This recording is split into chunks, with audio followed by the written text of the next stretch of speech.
Dan Illman, Mike Beer taking a look at race number 6 at the Big A on Saturday. It's a one-turn mile and it's $100 grander for 2-year-old New York bred fillies, the East View Stakes. You can play the East View, you can play the Alex M. Robb, and you can play the remainder of the card with a DRF Bets account. Sign up at bets.drf.com, receive a 300% deposit match. Let's meet the field for the East View Stakes. Approximate post time at 2:47, and something tells me that the number 7, Mike, Espresso Shot's going to attract a lot of attention here for trainer Jorge Abreu. This filly has already won at a mile and a 16th. I think distance is what she wants. She cut all the way back for the Key Sense last time out over a racetrack that a lot of folks thought was inside speed favoring. She didn't break very well. She came widest turning into the stretch, and she was rolling late to finish a good second. Yeah, she rallied late into that race.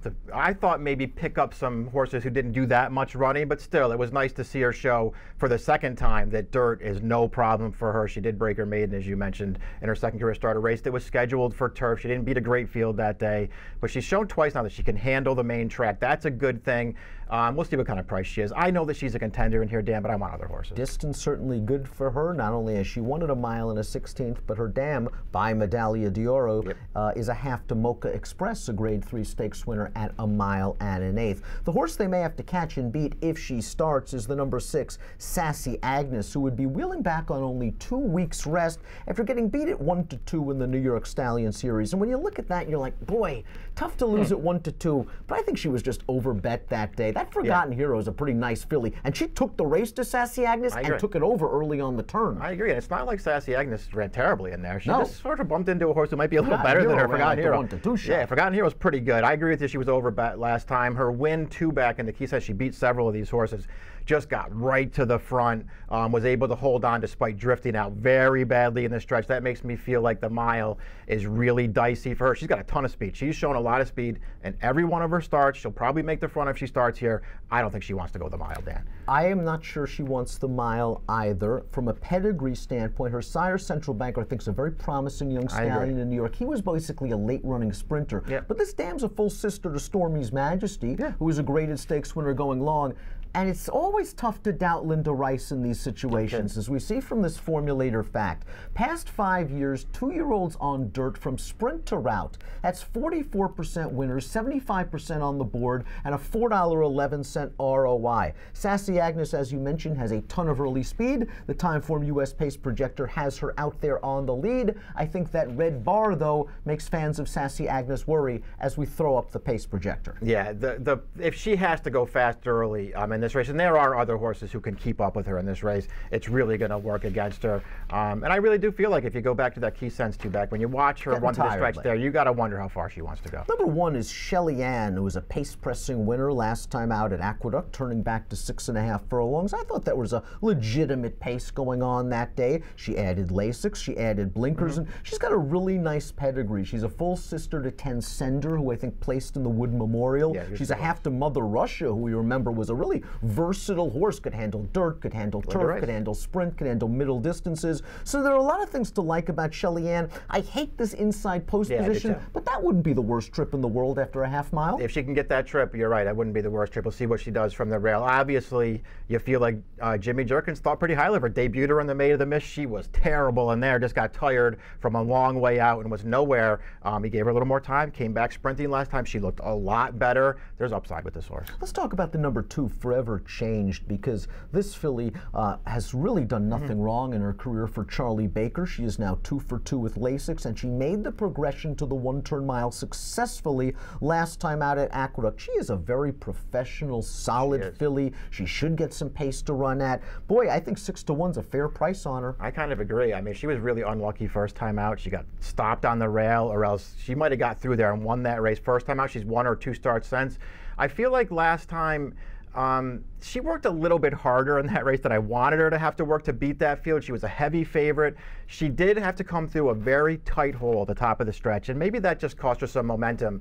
But she was just sort of grinding away late there. I felt like that was a race she should have won a little bit easier. No surprise that the 11 Lemmy Havits handled a mile distance. Her dam was stakes placed at a mile and a 16th. She's by Frost Giant, who won the Suburban, I believe, at a mile and a quarter. Lemmy Havit must improve from a buyer's standpoint, but trainer Bruce Levine Levine's doing really well at Aqueduct right now, and he has a history of knowing where to place his recent maiden winners, as we see from this formulator fact for Let Me Have It. Over the past 2 years on dirt, with last out maiden winners, 27% winners, a 224 ROI. Outside post needs a Beyer boost. I'm curious to see what we get as a 3-year-old. Yeah, it'll be interesting to see what she does in this spot, I think. You know, she's the kind of horse I'm using in this race. I thought she ran well first time out. Her second career start, where she was beaten as the favorite, to me, that race just didn't work out for her. They rated her back to last in there. They didn't go fast in front of her. It was not the kind of race where you wanted to be closing in the stretch. Her win last time, it didn't come back that fast.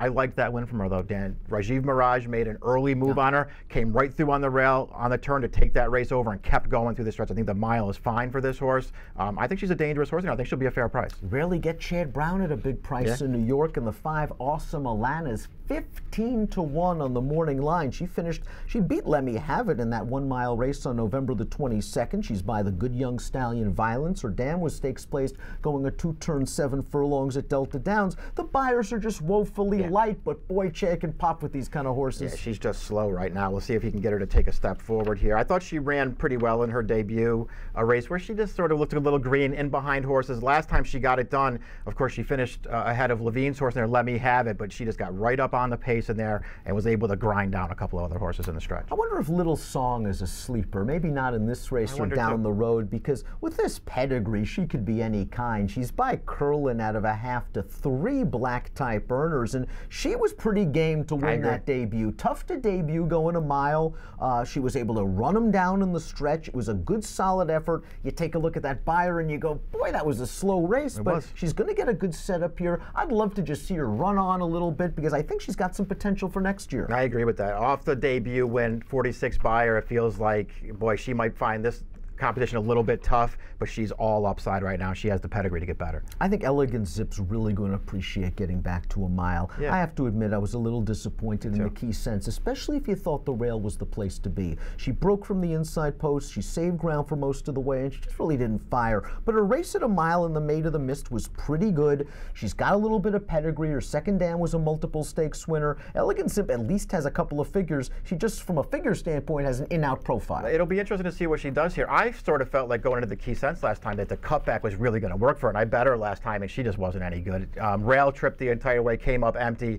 Her 4 starts prior to that, I thought she ran well in all of them, and I think if she get back to a race like that, she's competitive in this race. Maiden Beauty was a stakes winner in her career debut. That was when Gary Contessa was kind of going great guns. However, when she won the Lynbrook that day with a 65 Beyer, she has not gotten much faster in her 4 subsequent starts. And last time out in the Key Sense, she just kind of didn't fire, despite the fact that the pace was fast and the pace setter was getting real tired late. Yeah, I mean, she ran well first time out. It's a race, though, that you know, it was the maiden race, but it just hasn't come back that strong. None of the horses that ran well in that race have done anything since, and she's included in that. I know it's been all stakes races for her, but she just hasn't gotten any better. 3 Birds, a runner-up last time out, tried to rally from off a kind of a moderate pace that day to win. Forever Changed, I thought, was just a little bit better. Hey, I love the fact that this is a 2-year-old. It's going to be her 10th lifetime start of the year. I just wonder how much improvement's left in the tank. I agree with that. I mean, they're getting a lot of racing out of her, and she is responding to it. She's gotten better. Her last 3 starts are the best she's ever run.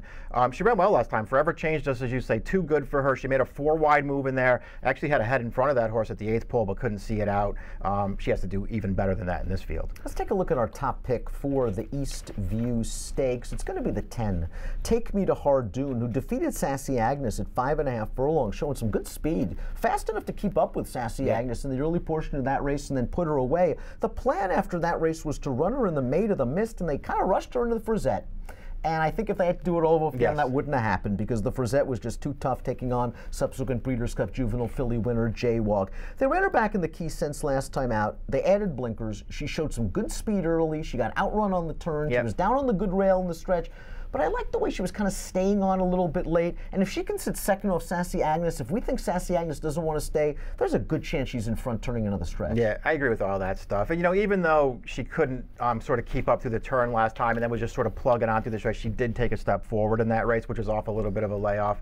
her debut was real good. I mean, Sassy Agnes not only had the speed, she also already had a race, and this horse just ran her down through the stretch. I liked her debut. I think she goes forward in this race. Are you worried about the distance? The Violences should be able to get a mile, but when you look at the bottom of this pedigree, there, Damon, remember that nice sprinter from a few times ago? Not a lot of route influences here. I'm hoping we can get the one-turn mile with a good trip. Take Me to Hardoon, but Mike's going to use the 11, Let Me Have It underneath for some value. 10-11-4 for Mike, 10-7-6-2 for me, and the $100,000 East View, one of 2 stakes races at the Big A on Saturday. Get down with the DRF Bets account and the 300% deposit match that goes along with it. Easy sign up at bets.drf.com. Approximate post time for the East View, kicking off the late 50-cent pick 4 at the Big A, 2:47 Eastern. Good luck.